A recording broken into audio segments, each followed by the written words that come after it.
Hello दोस्तों, ये mixie का फील्ड कॉइल जो देख रहे हैं आप, इसमें एक साइड का कंटिन्यूटी जो है इसमें नहीं आ रहा था। ये पूरी तरह से जला हुआ था, ये ख़राब था, और एक साइड का ये ओके है। तो देख सकते हैं कि इसको मैं इधर साइड वाला जो फील्ड कॉइल निकाल के जो है मैं इसमें रखा हूँ, ठीक है। ये इसमें उसके बाद जो कुछ सारा था उसमें जला हुआ वो साइड में फेंक दिया, ठीक है।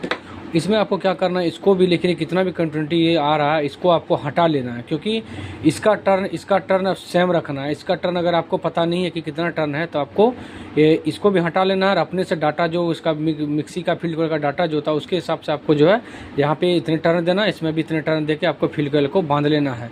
ये बाज़ार में मिल सकता है, मिल भी जाता है। चलिए तब तक के लिए बाय बाय।